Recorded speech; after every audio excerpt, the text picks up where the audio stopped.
I never thought sharing an apartment with my best friend would be complicated. Jake and I had known each other since freshman year of college, bonded over terrible dining hall food and even worse professors. And when we both landed jobs in the same city after graduation, moving in together seemed like the obvious choice. We'd been roommates for 8 months. Life had settled into a comfortable rhythm until the night I walked in on him fresh out of the shower. Towel wrapped low around his waist, water still glistening on his shoulders. He'd forgotten his shirt in the living room, and I'd been sitting on the couch when he emerged from the bathroom. Our eyes met, and something shifted in the air between us, something I couldn't name but could feel in every nerve ending. He laughed it off, grabbed his shirt, and disappeared into his room. But I sat there for another 20 minutes, heart pounding, wondering why I couldn't stop replaying the moment in my mind. The awkwardness lingered for days after that. I found myself hyper-aware of his presence in ways I'd never been before, the sound of his laugh from the other room, the way he'd absently run his fingers through his dark hair when he was thinking, the warmth that radiated from him when we sat side by side on the couch during our movie nights. I told myself it was nothing, just a weird phase. But every accidental brush of our hands when we both reached for the remote felt like an electric shock. Jake seemed oblivious, or maybe he was just better at pretending everything was normal. He'd walk around the apartment in his workout clothes, all casual confidence, while I tried not to stare and failed miserably. I started volunteering for extra shifts at work, anything to create some distance and clear my head. But it only made things worse because I'd come home to find him waiting up, asking if I was okay, genuine concern in his green eyes. One evening, about 2 weeks after the shower incident, we were cooking dinner together like we always did on Fridays. Jake was chopping vegetables while I stirred the pasta sauce, and we were debating whether the new Marvel movie was worth seeing in theaters. He moved closer to reach for the olive oil, and his arm brushed against mine. It was the briefest contact, completely innocent, but I felt it everywhere. My hand froze mid-stir, and the silence stretched for just a second too long. When I glanced over, Jake was looking at me with this expression. I couldn't read something between confusion and curiosity. "You've been acting weird lately," he said softly, setting down his knife. "Did I do something?" The genuine worry in his voice made my chest tighten, and I shook my head quickly, forcing a smile that didn't quite reach my eyes. "I'm fine," I lied, turning back to the sauce even though it didn't need any more stirring. "Just stressed about the project at work." Jake didn't push, but I could feel his gaze lingering on me for a long moment before he went back to chopping. The rest of dinner prep passed in uncomfortable silence, broken only by the sounds of cooking and the playlist Jake had put on earlier. When we finally sat down to eat, he tried to resurrect our earlier conversation. But the easy banter we usually shared felt forced, artificial.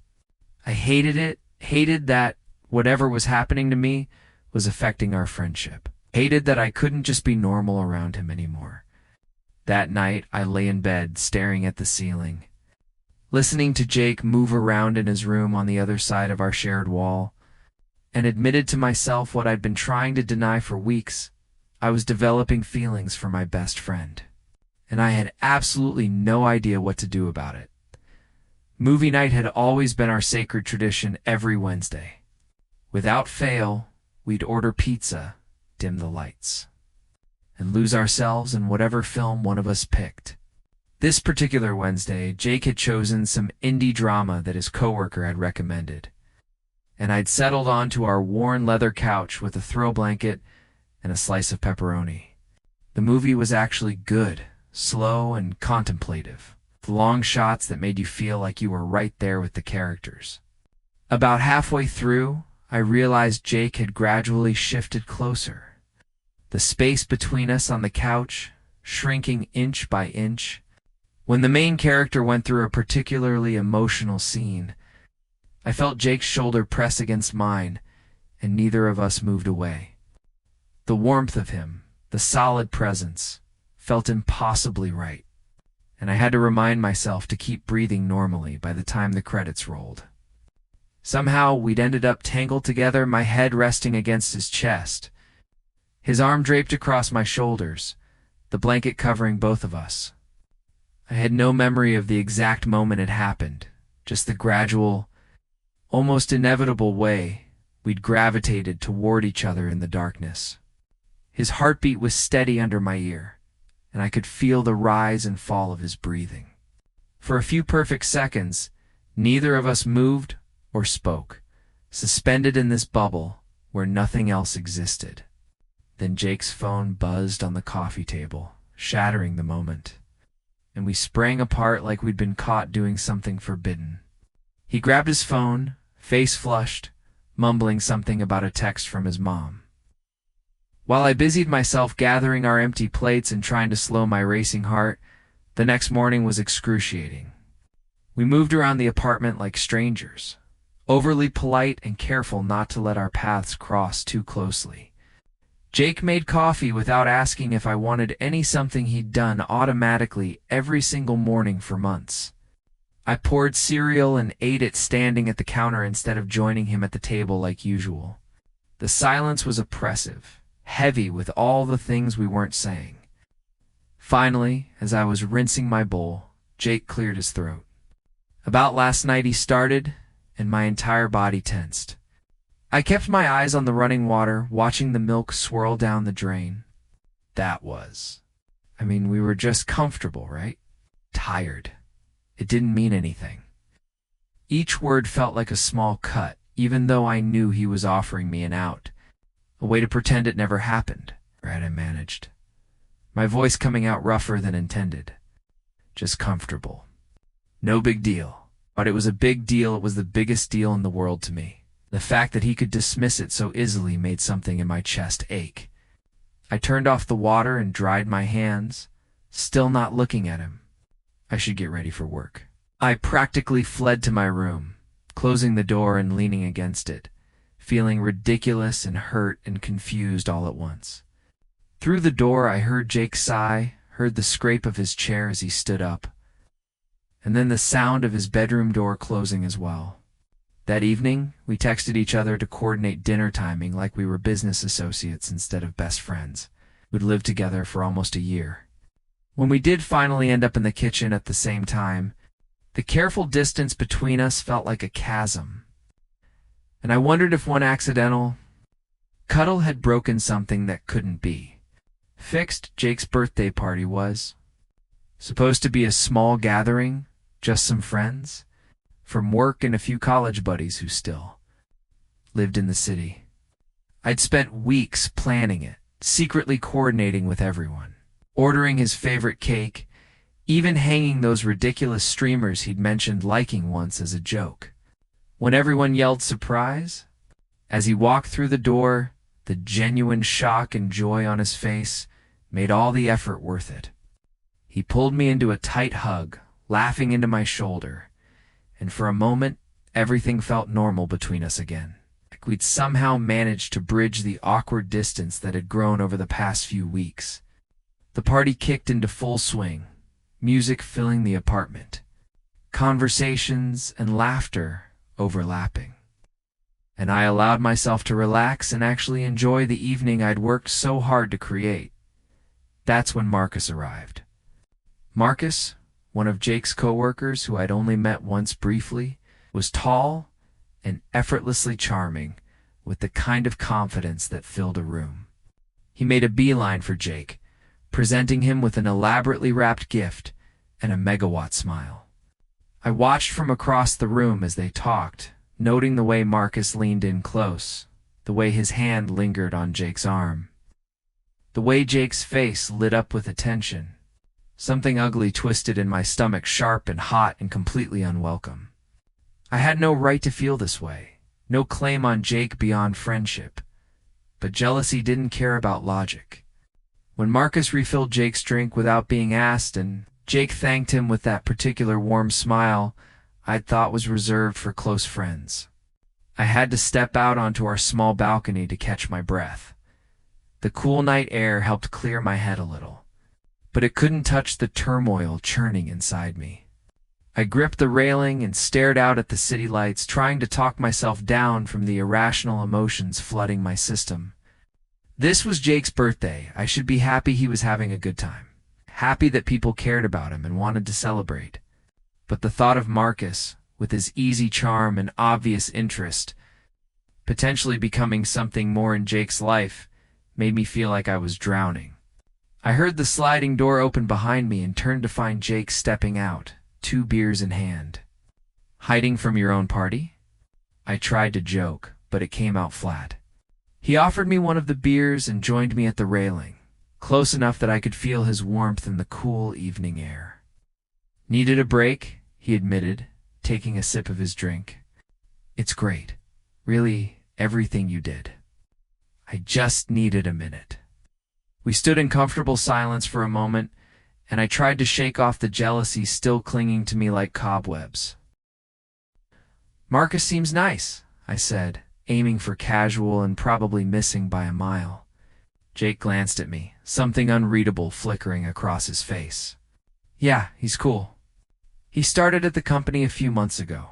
Another pause, and then Jake added, "He asked me out, actually. Tonight, when you stepped outside..." My heart plummeted to somewhere around my feet. "Oh," I managed, gripping my beer bottle so tightly I was surprised it didn't shatter. That's great. Are you going to go?" Jake turned to face me fully, and there was something in his eyes I couldn't name. Something that made my breath catch. "I told him I'd think about it," Jake said slowly, searching my face like he was looking for something specific. "But honestly, I've been kind of distracted lately. There's someone else I can't stop thinking about, and it wouldn't be fair to Marcus to say yes when my head's somewhere else." The hope that sparked in my chest was dangerous, terrifying, impossible to contain. I wanted to ask who. Wanted to say something, anything, but my voice had completely abandoned me. The moment stretched between us, charged with possibility, until someone called Jake's name from inside and the spell broke. He held my gaze for one more heartbeat, then headed back to the party, leaving me on the balcony with a racing heart and 1,000 questions I was too afraid to ask out loud. I woke up feeling like I'd been hit by a truck head pounding. Throat raw, body aching in ways I didn't know were possible.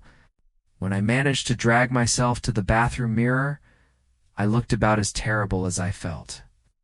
Eyes glassy with fever and face pale except for the flush on my cheeks. I texted work that I wouldn't be in and stumbled back to bed, pulling the covers over my head and trying to will myself back to health through sheer determination. It wasn't working. I must have dozed off because the next thing I knew, Jake was gently shaking my shoulder, concern etched across his features. "Hey, you didn't answer when I knocked," he said softly. "I heard you moving around this morning and then nothing. Are you okay?" Even through the fever haze, my heart did that stupid flutter thing it had been doing lately whenever he was near. "Just the flu or something," I croaked, my voice barely recognizable. "I'll be fine." But Jake was already pressing the back of his hand to my forehead, frowning at what he felt. "You're burning up. Have you taken anything?" When I shook my head, he disappeared and returned moments later with water, fever reducers, and a determination that would have been amusing if I'd felt better. He watched me take the medicine, then left again. I heard him moving around the apartment, a clink of dishes, the microwave beeping, cabinet doors opening and closing. When he came back, he had a bowl of soup and more water, plus the TV remote. "I called out of work," he announced, settling into the chair beside my bed, like he planned to stay a while. "You shouldn't be alone when you're this sick." I tried to protest, but Jake cut me off with a look that brooked no argument. "We take care of each other, remember? That's what we do." And he did take care of me all day long. He brought me medicine on schedule, kept me hydrated. Even though I was a terrible patient who probably didn't deserve his kindness, around mid-afternoon the fever peaked, and I must have gotten a little delirious because I started saying things I normally kept locked safely inside my head. "You're too good to me," I mumbled, watching him adjust the blankets. "Best thing that ever happened to me? You know that?" Jake paused, something soft crossing his face. "The feeling's mutual," he said quietly. And there was a weight to those words I couldn't quite process through the fog as evening approached. The fever finally broke, leaving me exhausted but clearer-headed. Jake was still there, reading on his phone in the chair he'd barely left all day. When he noticed I was more alert, he smiled, not his usual grin, but something gentler, more intimate. "Welcome back to the land of the living." I managed a weak laugh, then grew serious.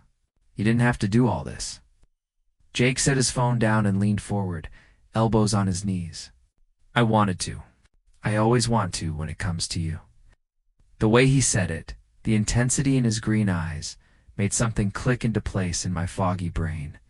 This wasn't just friendship concern, there was something deeper there, something that matched the confusing feelings I'd been wrestling with for weeks. But before I could find the words to respond, to maybe take the terrifying leap of being honest about what I felt, Jake stood up. "You should rest more. I'll be right outside if you need anything." And then he was gone, leaving me alone with my racing thoughts and the ghost of possibilities hanging in the air. I couldn't sleep. It was 2 in the morning, and I'd been tossing and turning for hours, my mind refusing to settle. The apartment was quiet except for the ambient noise of the city outside our windows and the occasional creak of settling wood. Finally giving up on sleep, I padded out to the kitchen for water and found Jake already there. Sitting at our small table, in nothing but sweatpants and a t-shirt, nursing what looked like chamomile tea and staring at his laptop screen with a furrowed brow. He looked up when I entered, surprise flickering across his tired features. "Can't sleep either?" he asked, and I shook my head, grabbing a glass from the cabinet. The fluorescent light above the stove cast everything in a soft glow, making the moment feel separate from reality somehow, like we existed in a bubble outside normal time. I poured my water and hesitated, hovering between retreating back to my room and joining him at the table. Jake seemed to sense my indecision because he gestured to the empty chair across from him. "Keep me company." I've been staring at these spreadsheets so long the numbers are starting to blur together. I sat, cradling my glass and trying not to notice how the dim light caught in his dark hair, how his t-shirt stretched across his shoulders, how impossibly domestic and right this felt, just the two of us in our kitchen in the middle of the night. For a few minutes, we sat in comfortable silence, Jake occasionally typing something and me watching the condensation form on my glass. Then he closed his laptop with a soft click and gave me his full attention. And something about the late hour and the darkness beyond our little circle of light made everything feel more immediate. "More honest? Can I ask you something?" Jake said, his voice low and careful. "And will you promise to give me a real answer, not just what you think I want to hear?" My heart started hammering, but I nodded. He ran a hand through his hair, a nervous gesture I'd learned to recognize over the years. "These past few weeks since that night when we fell asleep during the movie, did I do something wrong? Make you uncomfortable? Because you've been different, and I keep trying to figure out what changed, but I can't." The vulnerability in his voice, the genuine worry that he'd somehow hurt me, made my chest ache. I opened my mouth to deflect, to lie, but I'd promised him honesty. And suddenly, I was so tired of pretending, of hiding, of being afraid. "You didn't do anything wrong," I said slowly, choosing my words with care. "It's me. Something changed for me, and I've been trying to deal with it without making things weird between us. But I guess I'm failing at that." Jake leaned forward, intense focus in every line of his body. "What changed?" The question hung in the air between us, heavy with possibility and danger. This was at the moment where I could either tell the truth and risk everything, or continue lying and preserve our friendship, but lose any chance of something more. My mouth went dry, and I took a sip of water to buy myself a few more seconds. "The way I see you changed," I finally admitted, my voice barely above a whisper. "The way I feel when you're around. It's not just friendship anymore, Jake, and I'm sorry if that messes things up, but you asked for honesty." The silence that followed felt eternal. Jake didn't move, didn't speak, just stared at me with wide eyes like he was processing information in a language he'd never encountered before. I braced myself for rejection, for awkwardness, for the friendship-pending conversation that I'd been dreading. But then, slowly, a smile started to form at the corners of his mouth, mocking or uncomfortable, but something that looked almost like relief. "You have no idea how long I've been hoping you'd say something like that," he breathed. And suddenly, I couldn't breathe at all, because that smile, those words, the way he was looking at MIT was everything I'd been afraid to hope for. "Really?" I managed, and he laughed quietly, shaking his head. "Really? God, I've been going crazy trying to figure out how you felt. Dropping hints like that Marcus thing at my party, hoping you'd give me some sign." We stared at each other across the table, the air crackling with newness and possibility, and I felt like I was standing on the edge of something both terrifying and wonderful. Ready to jump after that night in the kitchen, things shifted again. But this time, towards something brighter, more electric. Jake and I moved around each other with new awareness, lingering touches that were no longer accidental, that held meaning beyond friendship. Conversations layered with subtext we were both learning to read. It was exhilarating and terrifying all at once, this dance we were doing. Neither of us quite ready to take the final step, but both of us unable to go back to what we were before. We hadn't talked about it explicitly since that early morning conversation, hadn't put labels on what was happening between us, but the change was undeniable. When we sat on the couch now, we sat close, our bodies finding each other like magnets. When Jake laughed at something I said, his hand would land on my knee and stay there just a beat too long to be casual. One Saturday evening, we decided to cook an elaborate dinner together, tempting a recipe. Jake had found that claimed to be foolproof, but was definitely not. We'd already messed up twice, abandoning ruined attempts and starting over with wine-fueled determination and lots of laughter. Flour dusted Jake's dark hair, and there was a streak of tomato sauce on my shirt. And we were both slightly tipsy and completely at ease in a way that felt precious and rare. I was chopping basil at the counter when Jake reached around me for the olive oil, his chest pressing against my back, his breath warm on my neck. Time seemed to slow. His hand covered mine on the knife handle, steadying it. And I could feel his heartbeat, or maybe it was mine pounding against my spine. "Careful," he murmured, his lips so close to my ear that I shivered. "Don't want you cutting yourself."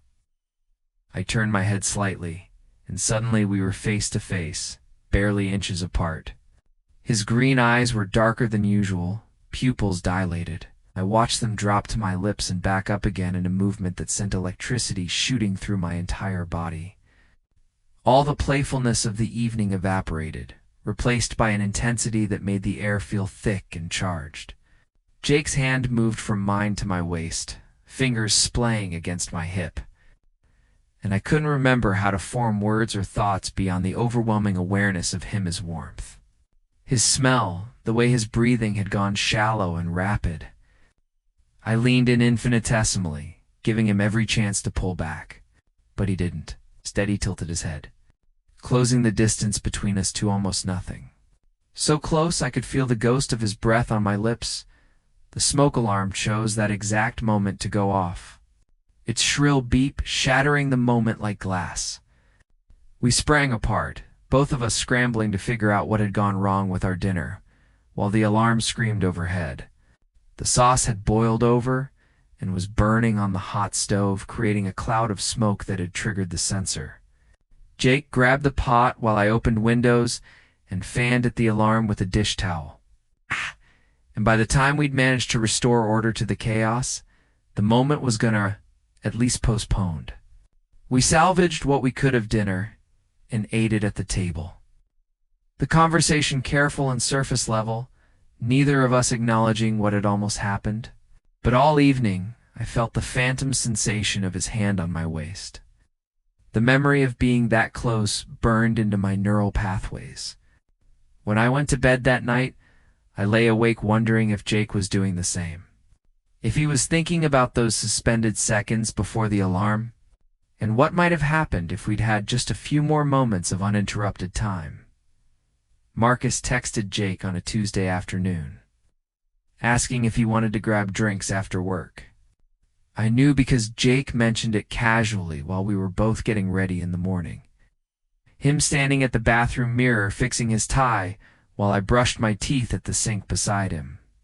Marcus wants to hang out tonight, he said to his reflection, and I watched him in the mirror, trying to gauge his reaction. I figured I should probably actually respond to him properly, since I left things kind of vague at my party. My stomach dropped, but I rinsed my mouth and kept my expression neutral. "Are you going to go?" I asked, aiming for a supportive friend and probably landing somewhere closer to anxious. Whatever I was to him now, Jake met my eyes in the mirror, and something complicated passed between us. I don't know. Should one? The question felt loaded with meaning I didn't know how to decode. Was he asking my permission? Testing my reaction? Genuinely seeking advice? I forced a shrug that felt anything but casual. "That's up to you." Marcus seems like a good guy. The words tasted bitter, but I got them out. Jake studied me for another long moment, then nodded slowly and finished with his tie. We didn't talk about it again before we both left for work, but it haunted me all day. Every time my phone buzzed, I hoped it was Jake saying he'd decided not to go, but it never was.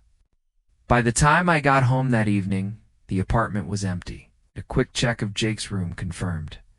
He'd changed into the casual button-down he saved for dates or important occasions.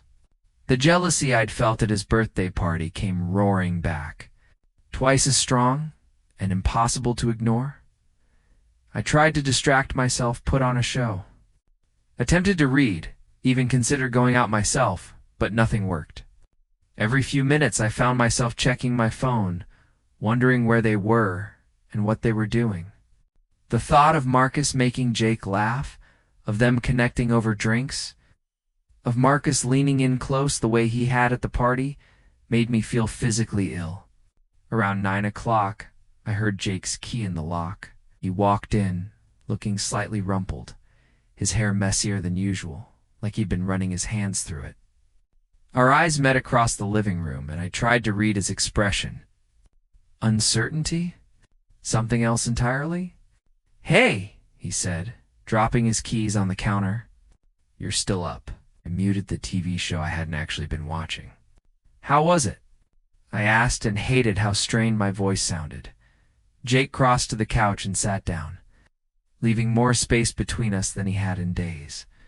"It was fine. Marcus is great, funny, interesting, good taste in music." Each positive word felt like a knife between my ribs. But Jake continued, and I held my breath. The whole time I was with him, I kept wishing I was here instead. With you, the relief that crashed through me was so intense I felt dizzy. Jake turned to face me fully, expression serious and open in a way that made my heart race. I told him I couldn't pursue anything because I have feelings for someone else. Because I have feelings for you specifically.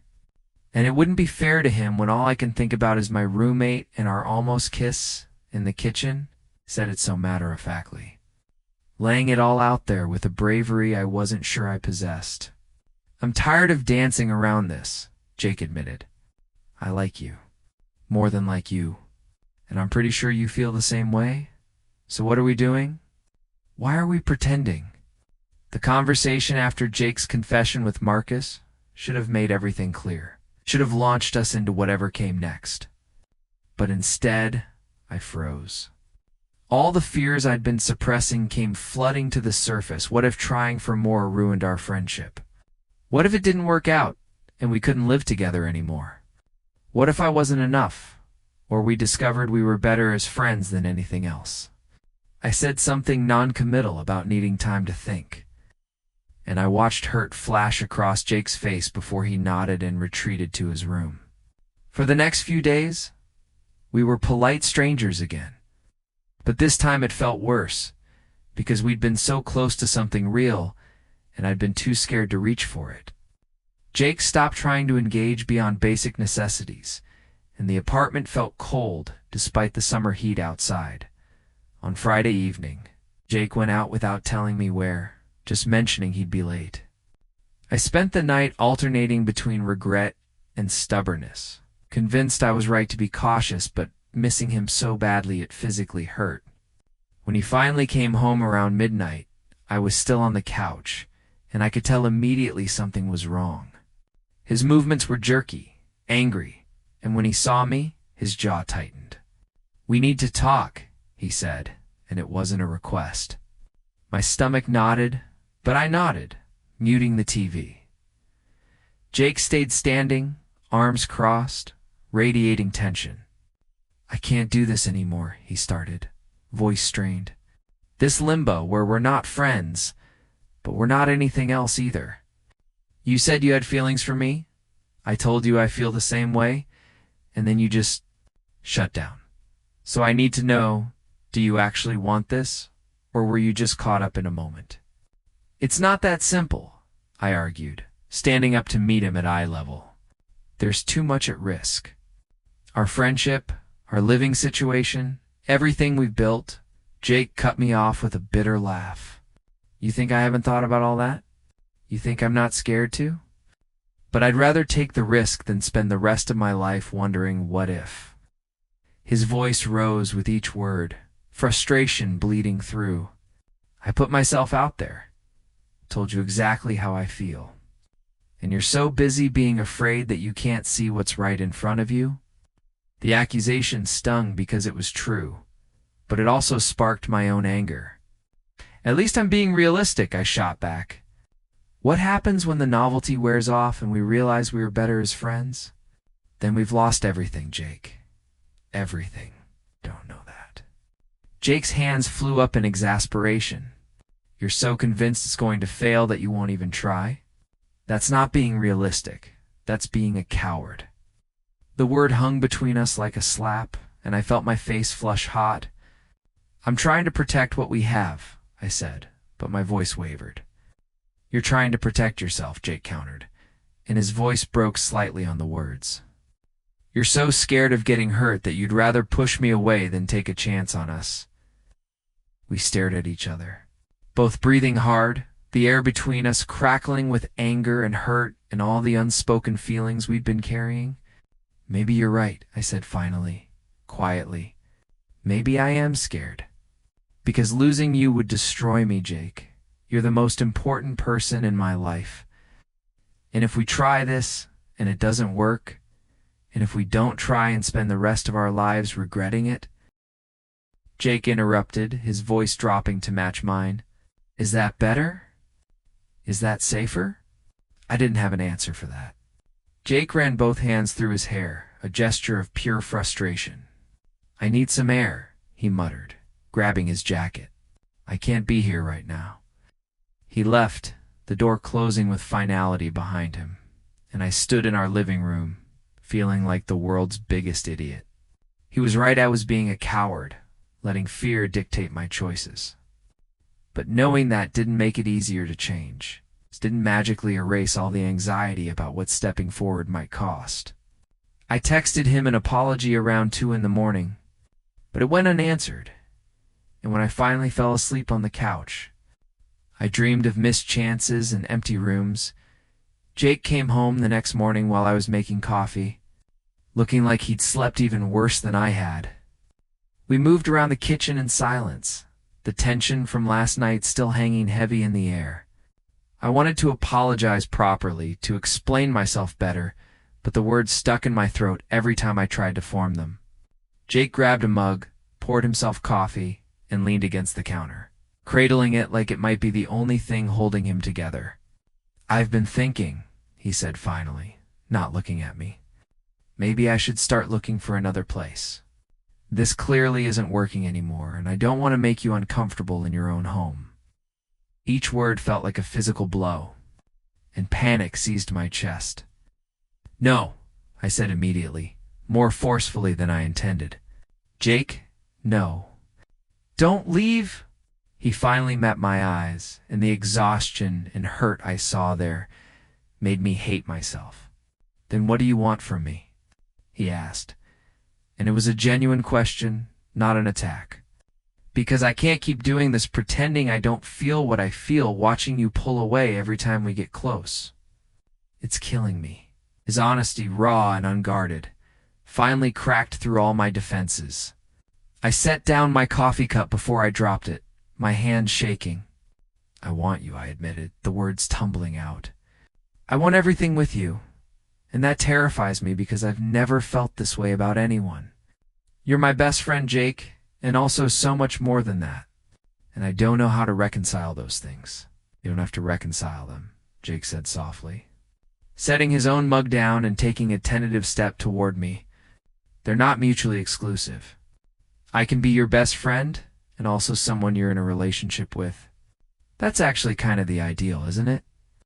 The hope in his voice, careful and fragile, made my eyes sting. "What if I mess this up?" I whispered. "What if I'm not good at this, at being what you need?" Jake closed the remaining distance between us, and his hands came up to frame my face, thumbs brushing my cheekbones in a gesture so tender it made my breath catch. "Then we'll figure it out together," he said. "That's what we do, remember? We figure things out. And yeah, maybe it won't be perfect. Maybe we'll fight or struggle sometimes.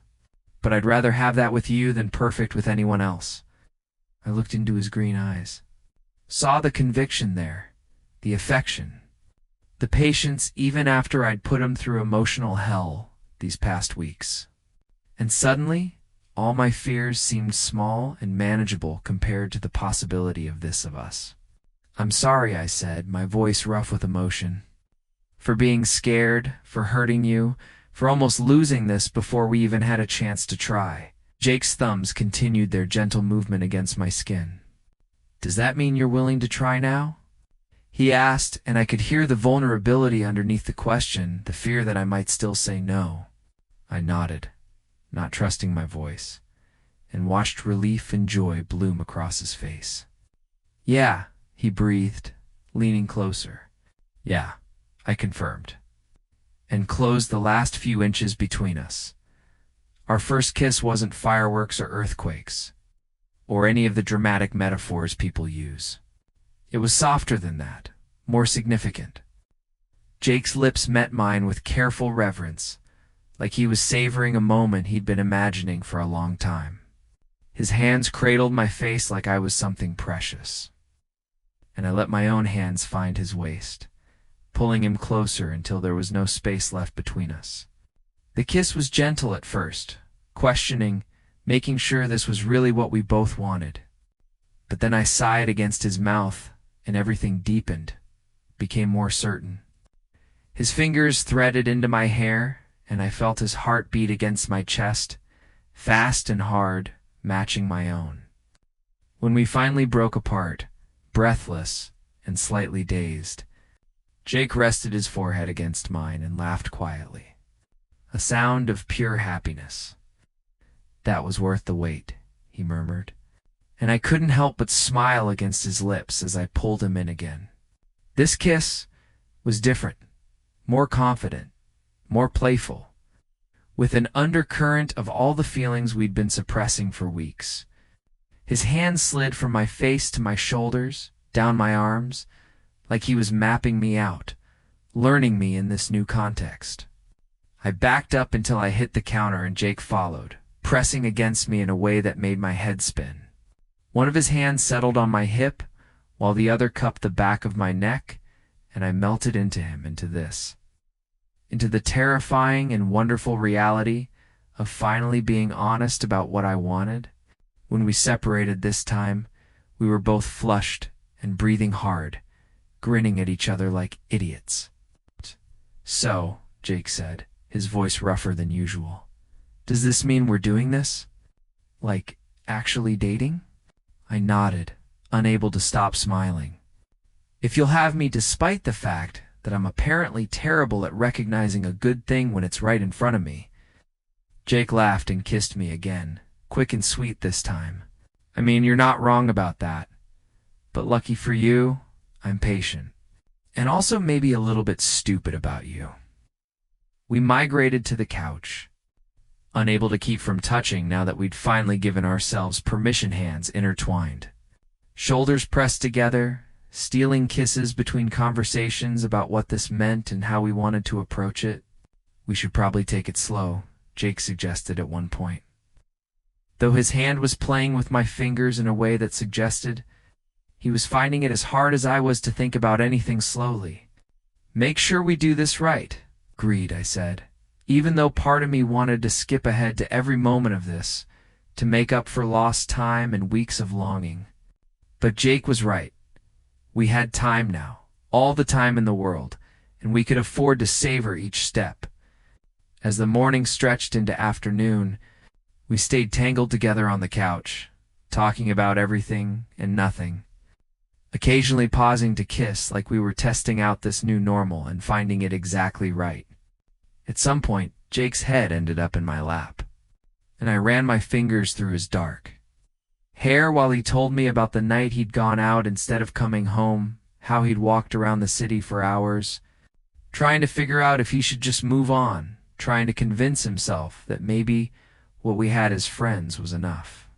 "I couldn't do it," he admitted, looking up at me with those green eyes I'd been trying not to fall into for months.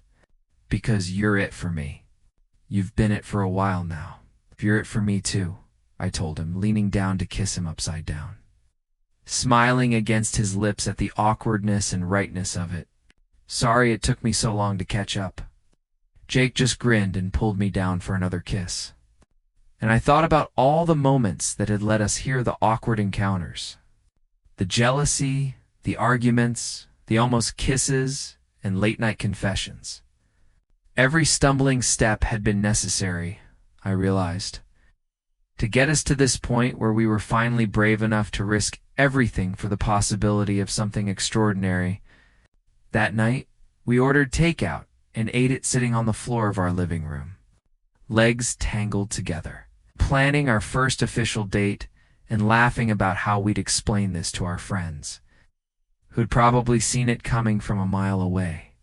And later, when we said goodnight at our bedroom doors, the kiss we shared held the promise of all the tomorrows we'd figure out together as best friends, as partners, as whatever we were becoming in the beautiful, messy reality of finally taking the leap 3 months later. The most unexpected and awkward moment turned out to be telling Jake's mom we were dating. She just laughed and said she'd known since she'd seen us together at his birthday party, that some things were obvious to everyone except the people living them. Jake squeezed my hand under the table and I squeezed back, thinking about how sometimes the scariest risks lead to the best rewards, how fear of losing something can prevent you from ever really having it. Our apartment felt different now, lighter, fuller, infused with a kind of happiness I hadn't known I was capable of. The awkward moments still happened, but they were different now. The growing pains of learning to be partners and not just friends. And every time I saw Jake's toothbrush next to mine in the bathroom, or found his jacket mixed in with mine by the door, or woke up to find him in my kitchen making coffee for both of us, with that smile that was just for me, I was grateful I'd been brave enough eventually to stop running from the best thing that ever happened to me. I'd met Jake's parents before, multiple times over the years of our friendship. I'd had dinner at their house during college breaks, spent a weekend helping Jake's dad fix their deck, even joined them for a family vacation once when Jake insisted I shouldn't spend spring break alone. But showing up to their house as Jake's boyfriend instead of just his roommate was an entirely different experience, and I was absolutely terrified. Jake kept his hand on my knee during the entire 2-hour drive, occasionally squeezing reassuringly while I tried not to spiral into worst-case scenarios. "They already love you," he kept saying.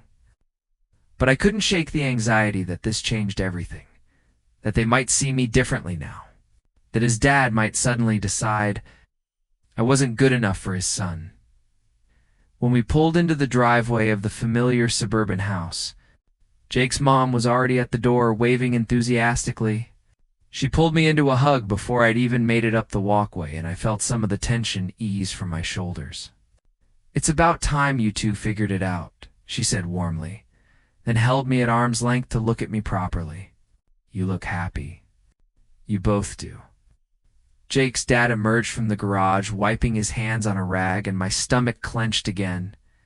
He'd always been kind to me, but he was also protective of Jake, and I had no idea how he really felt about this development. He approached, and I braced myself for awkwardness or judgment. Instead, he clapped me on the shoulder with a smile. "Glad you're making an honest man of my son," he joked. I was starting to think he was going to pine forever and never actually do anything about it. The relief was so intense I almost laughed. Dinner was surprisingly normal. We fell into familiar patterns. Jake's mom asking about work, his dad telling stories about the neighborhood, Jake's younger sister teasing both of us mercilessly about how oblivious we'd been. But there were small differences too, the way Jake's hand would find mine under the table, the knowing looks his parents would exchange when they caught us smiling at each other, the fact that when his mom showed me to the guest room after dinner, Jake followed with his own bag and nobody commented on it.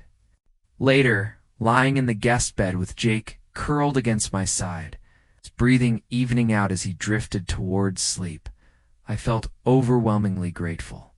"Told you they'd be fine," Jake mumbled drowsily, pressing a kiss to my shoulder.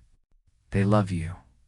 "I love you," said it so casually, like it was the most natural thing in the world, and my heart stuttered. "You love me?" I whispered, needing to hear it again, needing to be sure.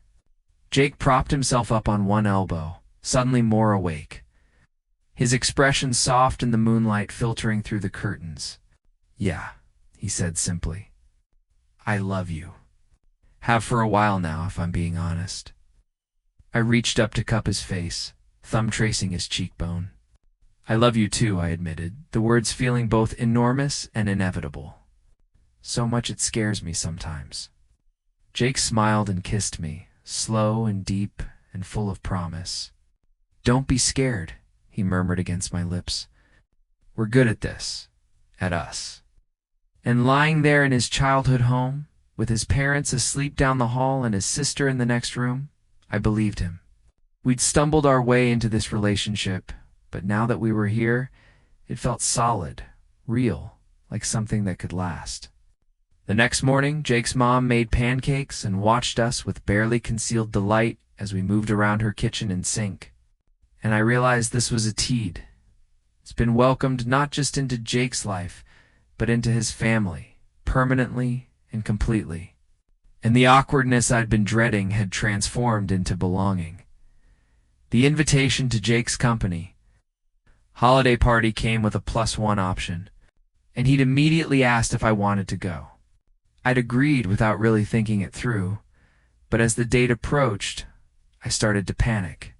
This would be the first time we'd be out together as a couple in a professional setting, surrounded by Jake's coworkers who'd only known him as single. Marcus would probably be there, which added another layer of potential awkwardness. The night of the party, I changed my shirt 3 times while Jake waited patiently, already dressed in a suit that made my mouth go dry. "You look great," he assured me for the 5th time. "And it's just a party. We'll have a few drinks, make small talk, and leave early if you want." But when we walked into the hotel ballroom holding hands, I felt every eye turn toward us, and my fight-or-flight instinct kicked into high gear. Jake must have felt me tense because he leaned in close, his breath warm on my ear. "Breathe. I've got you." And he did, He kept a steady presence at my side as he introduced me to people, his hand a constant anchor at the small of my back. Most of his coworkers were friendly and welcoming, some expressing surprise, but genuine happiness for Jake. Then we ran into Marcus near the bar. I steeled myself for awkwardness, but Marcus just smiled a real smile, not for Stan, shook both our hands. "I'm happy for you guys," he said sincerely. "Really? Jake never shut up about you anyway, so this makes a lot more sense than him dating me would have." Jake laughed, slightly embarrassed, and I felt some of my tension ease. Marcus wasn't harboring any resentment, and the potential drama I'd been imagining evaporated. About an hour into the party, Jake's boss cornered us, a jovial man named Richard, who'd had a few drinks and was feeling philosophical. "You know," he said, gesturing with his champagne glass, "I always wondered about you two. The way Jake talks about you, I kept thinking, is this his boyfriend? But then he'd say roommate, and I'd think maybe I was reading too much into it." Jake and I exchanged amused glances. "Turns out you weren't reading into it," Jake said. "Just took us a while to catch up to what everyone else apparently already knew." Richard laughed and clapped Jake on the shoulder. "Well, you seem happy. Both of you. That's what matters." As he wandered off to regale other guests, I realized the evening wasn't going to be the ordeal I'd imagined. Yes, there were some curious looks, and yes, being visibly out as a couple in Jake's professional sphere felt vulnerable. But mostly people were just happy for us later. When a slow song came on and couples drifted toward the dance floor, Jake held out his hand with a question in his eyes. My first instinct was to refuse. Dancing together felt like making ourselves even more visible, more vulnerable to judgment. But then I looked at Jake, at the hope and affection in his expression, and I realized I was tired of letting fear dictate my choices. I took his hand and let him lead me onto the floor, hyper-aware of the space around us, but focused primarily on Jake's, the warmth of his hand at my waist, the solid presence of him, the way he looked at me like I was the only person in the room. "This okay?" he asked quietly, and I nodded, letting myself relax into him. "More than okay," I admitted. We swayed together, and I felt the last of my anxiety about the evening dissolve. When the song ended, Jake kissed me, nothing dramatic. Just a soft press of lips, and I heard someone nearby say, "Ah," and instead of feeling embarrassed, I just smiled. This was my life now, our life, and I was done apologizing for it or hiding it. On the drive home, Jake's hand found mine across the center console, and I thought about how far we'd come from those awkward early moments, how every uncomfortable situation we navigated together made us stronger, more certain of what we had. 3 months into officially dating, we had our first real fight as a couple. And it was spectacularly stupid in origin, but felt massive in the moment. It started because I'd made plans with some college friends for the weekend without checking with Jake first. He'd had the same weekend in mind for a trip he wanted us to take together, and when he found out I'd already committed to something else, got quiet in that way that meant he was hurt but trying not to show it. "It's fine," he said, not looking at me. "We can do the trip another time." But it clearly wasn't fine, and his passive response frustrated me more than if he'd just been openly upset. "If you're mad, just say you're mad," I snapped, and that opened the floodgates. Jake turned to face me. There was real anger in his eyes now, not the careful neutrality he'd been projecting. "Yes, I'm mad," he said, voice tight. "We're supposed to be in a relationship, which means considering each other when we make plans. But you just went ahead and booked the whole weekend without even mentioning it to me. Like we're still just roommates with separate lives." The accusation stung because there was truth in it. I had reverted to my old patterns, making decisions independently without thinking about how they might affect us as a unit. "I didn't think it was a big deal," I argued, defensive. "It's just one weekend with friends I haven't seen in months." Jake laughed, but there was no humor in it. "That's not the point. The point is, You didn't think of us, of me, at all. And that makes me wonder if you're really in this, or if you're just going through the motions." The words hit like a punch to the gut. "That's not fair," I said, my voice rising. "I'm here, aren't I? I chose this. Chose you. One mistake doesn't mean I'm not committed." Jake ran his hands through his hair in frustration. "It's not just one mistake. You still have one foot out the door, still keep parts of your life separate, like you're preparing for this to end. I'm all in, but sometimes I feel like I'm the only one." The vulnerability beneath his anger stopped me short. Was he right? Was I still holding back? Still protecting myself just in case? The possibility that I was hurting him without meaning to, that my fear was manifesting in ways I hadn't recognized, made my chest tighten. "I don't know how to do this perfectly," I admitted, my own anger deflating into something closer to desperation. "I've never been in a relationship this serious before, and yeah, maybe I mess up sometimes. But that doesn't mean I'm not trying." "I don't need perfect," Jake said, and his voice softened slightly. "I need you to actually let me in, to stop treating our relationship like something separate from the rest of your life. We live together. We love each other. Why do you still act like I'm just your roommate half the time?" The question hung in the air, and I didn't have a good answer. Maybe it was easier to fall back on old patterns, safer to maintain some emotional distance, just in case. But looking at Jake's face, seeing the hurt and uncertainty there, I realized I was creating the very problem I was afraid of. You was making him doubt us, doubt me, because I couldn't fully commit. "You're right," I said finally, quietly. "I'm sorry. I do that. Keep things separate, and it's not fair to you. I'll cancel with my friends." Jake shook his head. "Don't cancel. That's not what I want. I just want you to include me in your decision-making, to think of us as a team." Stepped closer, some of the anger draining from his posture. "I want to feel like your partner, not just the guy you're dating who happens to also be your roommate." We stood there in our living room, the fight not quite resolved, but the heat gone from it, replaced by something more honest and raw. "I'm scared," I admitted, the words barely above a whisper. "Of messing this up, of not being enough, of losing you. So I keep parts of myself separate because it feels safer, but I know that's not fair to you." Jake's expression softened completely, and he closed the distance between us, his hands coming up to frame my face. "I'm scared too," he said.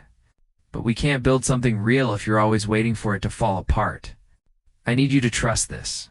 Trust us." I nodded, leaning into his touch. "I'm trying. I'll do better." He kissed me then, soft and forgiving, and I wrapped my arms around him, holding on tight. The fight had been uncomfortable and revealing, but it also felt necessary. We'd gotten everything out in the open, addressed patterns that needed changing. Later, curled up in bed together, Jake's head on my chest and my fingers tracing patterns on his back, I thought about what he'd said about being all in. Maybe it was time I stopped hedging my bets and did the same. I'd been putting it off for weeks, calling my parents to tell them about Jake and me. It wasn't that I thought they'd react badly exactly. My family was generally progressive, and they'd always liked Jake when they'd met him during college. But there's a difference between theoretical acceptance and having your son tell you he's in a relationship with his male roommate. And I was terrified of disappointment or confusion or awkwardness. Jake never pushed, but I could tell he was hurt that I was keeping him a secret from my family. Finally, one Sunday morning, he gently called me on it. "You don't have to tell them if you're not ready," he said carefully. "But I need to know if you're planning to at some point, or if I'm something you're going to keep separate from that part of your life." The careful neutrality in his voice told me this was more important than he was letting on. "I want to tell them," I said, and realized I meant it. "I'm just scared of their reaction." Jake took my hand, squeezing gently. "Whatever happens, we'll deal with it together, okay? But you can't keep living in fear of hypothetical reactions." They deserve to know, and so do I. I deserve to be acknowledged as important in your life." He was right, of course. That afternoon I called my mom, my heart pounding so hard I thought it might break through my chest. We chatted about mundane things for a few minutes before I forced myself to just say it. "Mom, I need to tell you something. Jake and I were together, dating, have been for a few months now." The silence that followed felt eternal. Then, "Oh, honey, I was wondering when you were going to tell me." I blinked, stunned. "You... knew?" My mom laughed softly. "A mother knows. The way you talk about him, the way your whole voice changes when you mention his name, I've suspected for a while. I'm just glad you finally admitted it to yourself." The relief was overwhelming. We talked for another hour, my mom asking questions about how it happened and how we were doing, expressing genuine happiness for us. When I told Jake afterward, he pulled me into a tight hug, and I felt him relax in a way he hadn't been in weeks. "One down," he said. "Your dad next?" I groaned, but called my dad that evening. His reaction was more reserved than my mom's, but not unkind. "As long as you're happy and he treats you well," he said finally, "that's what matters. Though I'll admit this is going to take me a little time to adjust to. Not the gay thing," he added quickly. "Just the idea of you with anyone. You're still my kid, even if you're all grown up now." It wasn't a perfect reaction, but it was honest, and I could work with honest. Over the next few weeks, my parents video called more frequently, making an effort to include Jake in conversations. Asking about both of us as a unit, the biggest test came when they invited us for Thanksgiving. Walking into my childhood home with Jake as my partner felt surreal. But my mom welcomed us both with enthusiasm, and my dad shook Jake's hand with genuine warmth. There were some awkward moments, my aunt asking intrusive questions at dinner, a younger cousin staring at us with undisguised curiosity, but my parents shut down anything that felt disrespectful. At one point, my mom showed Jake my baby pictures, much to my embarrassment, and included him in family stories like he'd always been part of them. That night, in my childhood bedroom with Jake beside me in the narrow twin bed, I felt a sense of peace I hadn't known I was missing. "Thank you," I whispered into the darkness. Jake shifted closer, his arm tightening around me. "For what?" he asked. "For being patient while I figured out how to do this, how to bring you into every part of my life." Jake kissed my temple. "We're figuring it out together," he reminded me. "That's the whole point. It's lying there in the house I grew up in, with the man I loved beside me and my family's acceptance surrounding us." I finally felt like all the pieces of my life had clicked into place. 6 months into our relationship, Jake brought up the future. We were cooking dinner together, was moving around our kitchen and the choreographed dance we'd perfected over years of cohabitation. When he said casually, "I've been thinking about what happens when our lease is up," I glanced at him, trying to read his tone. Our lease was up in 4 months, and I'd been avoiding thinking about it, even though it loomed in the back of my mind constantly. "What about it?" I asked, aiming for neutral. Jake set down his knife and turned to face me fully. "Well, we need to decide if we're staying here, or finding a new place, or..." He trailed off, and I could see the vulnerability in his expression. "Or if you want to live separately now that we're together. Some couples do that." The suggestion made something cold settle in my stomach. "Do you want to live separately?" I asked, and couldn't keep the edge of panic from my voice. Jake shook his head quickly. "No, God, no. I love living with you. I just wanted to make sure you had the option, that you didn't feel trapped or like things were moving too fast." I set down my own utensil and moved closer to him. "I don't want to live separately," I said firmly. "This apartment, living with you, it's home. I can't imagine not waking up with you here." Relief washed visibly across Jake's features. "Okay, good. So we renewed the lease?" I hesitated, and Jake caught it immediately. What's that face?" I took a breath, gathering courage. What if we didn't renew here? What if we found something new, something that's ours? This place has always been where we were roommates who eventually became more. Maybe it would be good to find somewhere that's just ours from the start, as a couple. Jake's eyes lit up, a slow smile spreading across his face. You want to apartment hunt together? Like deliberately choose a place as a couple? I nodded, warming to the idea now that I'd said it out loud. Yeah, maybe somewhere with a little more space. An actual bedroom big enough for both of us, instead of just your stuff crammed into my room half the time. Jake laughed and pulled me into a kiss. I love that idea. I love you. We spent the rest of dinner brainstorming what we wanted.